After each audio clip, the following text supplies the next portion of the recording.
Assalamualaikum lovely students, welcome to BioFlow. Before watching this video, make sure you like, comment, share and subscribe. Lovely students, आज जो हम discuss करने वाले हैं वो है स्ट्रक्चर ऑफ बैक्टीरियोफेज। हम बैक्टीरियोफेज को समझेंगे और बैक्टीरियोफेज के स्ट्रक्चर को बहुत ही डिटेल में समझेंगे।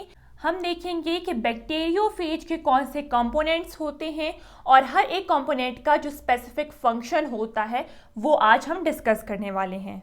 तो लवली स्टूडेंट्स, बैक्टीरियोफेज को हम फेज भी कहते हैं और बैक्टीरियल वायरस भी कहते हैं। एज द नेम इंडिकेट, ये एक ऐसा वायरस होता है जो बैक्टीरिया के ऊपर अटैक करता है। नंबर 1, ये बैक्टीरिया को इन्फेक्ट करता है और रेप्लिकेट करता है इनसाइड बैक्टीरिया, यानी ये जो बैक्टीरियोफेज होता है वो बैक्टीरिया के अंदर जो है इसकी रेप्लिकेशन होती है।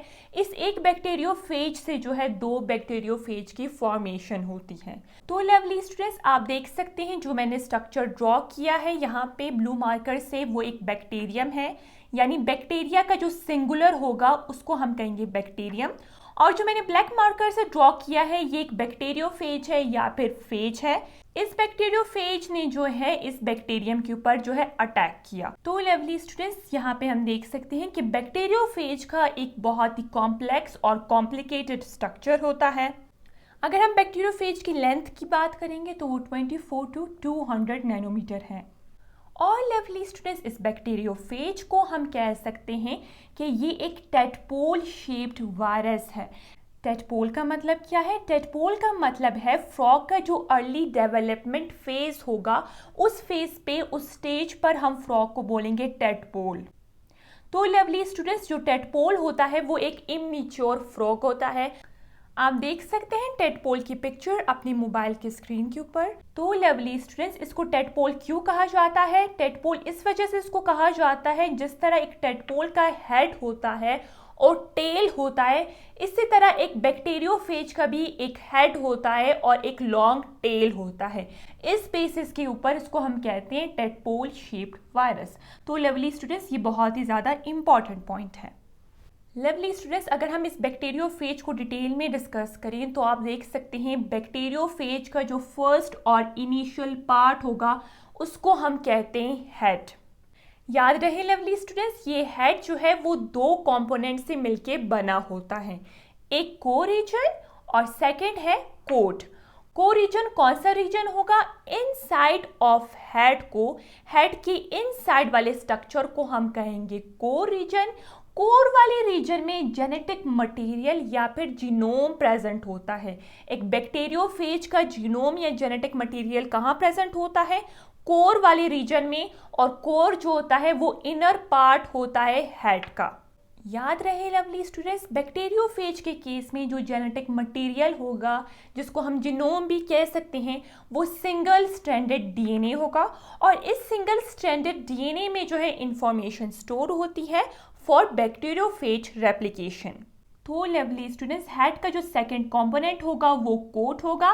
कोट जो है असल में एक ऐसा प्रोटीन लेयर होता है दैट सराउंड द कोर, यानी बैक्टीरियोफेज का जो इनसाइड होगा जिसको हम कोर रीजन कहते हैं, उस कोर रीजन के अराउंड जो है एक प्रोटीन लेयर प्रेजेंट होता है जिसको हम कहते हैं कैप्सिड। याद रहे लवली स्टूडेंट्स, ये कैप्सिड जो है वो कैप्सोमियर प्रोटीन से मिलके बना होता है। कैप्सोमियर प्रोटीन जो है वो रिपीटिंग प्रोटीन्स है। जब बहुत सारे कैप्सोमियर जो है वो कंबाइन होते हैं तो वो कैप्सिड बनाते हैं, ये आपने याद रखना है। सेकंड इंपॉर्टेंट पॉइंट कैप्सिड के हवाले से, जो असल में कोट होता है that surround the core region of a virus. तो लवली स्टूडेंट्स, ये कैप्सिड जो है हर एक ग्रुप ऑफ वायरस में डिफरेंट होता है। तो बैक्टीरियोफेज में ये जो कैप्सिड होता है वो आइकोसाहेड्रल कैप्सिड होता है। आइकोसाहेड्रल कैप्सिड एक ऐसा कैप्सिड होता है जिसमें 20 ट्राइंगल्स जो है आपस में अरेंज होते हैं और एक स्ट्रक्चर की फॉर्मेशन होती है जिसको हम कह सकते हैं आइकोसाहेड्रल कैप्सिड। लवली स्टूडेंट्स, इस आइकोसाहेड्रल कैप्सिड का जो है हेक्सागोनल शेप होता है, यानी उसके 6 कॉर्नर्स होते हैं। आप देख सकते हैं ये जो एक शेप है वो एक हेक्सागोनल शेप है। तो आइकोसाहेड्रल का हेक्सागोनल शेप होता है, उसके 6 कॉर्नर्स होते हैं। तो लवली स्टूडेंट्स, हेड की जो स्टोरी थी वो कंप्लीट हो चुकी है। हेड के बाद जो रीजन आता है उसको हम कह सकते हैं नेक रीजन या फिर कॉलर रीजन। ये नेक रीजन या फिर कॉलर रीजन एक ऐसा रीजन होता है, एक ऐसा पार्ट होता है बैक्टीरियोफेज का जिसके थ्रू जो है आप देख सकते हैं लवली स्टूडेंट्स, हेड रीजन जो है वो टेल रीजन के साथ जो है वो कनेक्टेड होता है।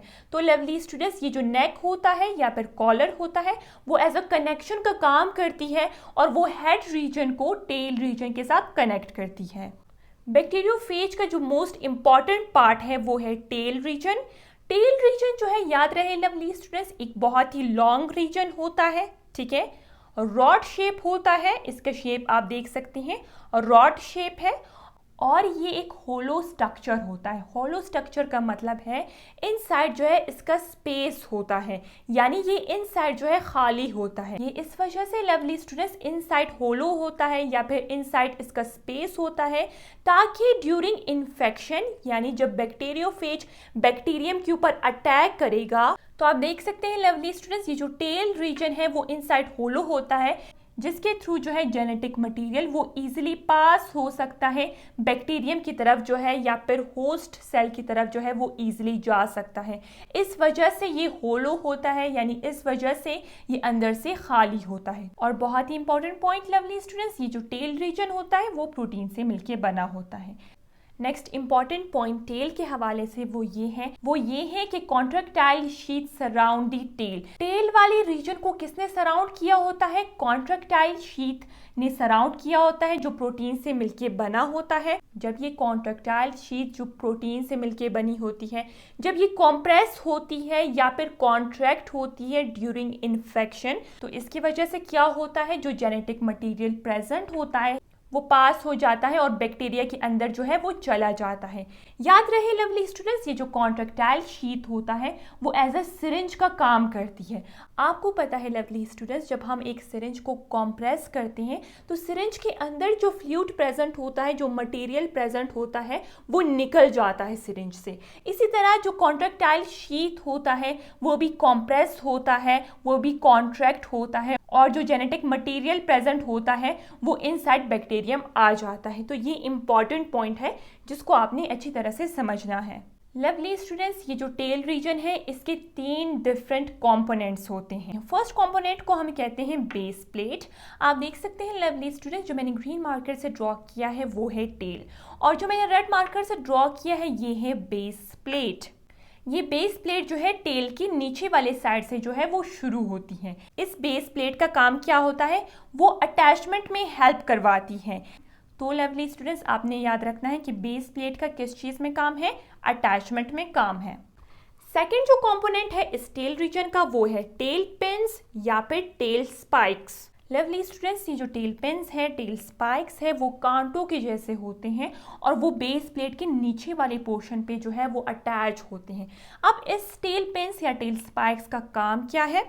टेल पिन्स और टेल स्पाइक्स जो है वो स्ट्रॉन्ग अटैचमेंट में हेल्प करवाती है। यानी ये जो बैक्टीरियोफेज है, जब ये बैक्टीरिया के ऊपर अटैच होगा तो लवली स्टूडेंट्स, ये टेल पिन्स जो है उसके स्ट्रॉन्ग अटैचमेंट में हेल्प करवाती है। थर्ड जो कंपोनेंट है टेल वाले रीजन का वो है टेल फाइबर्स।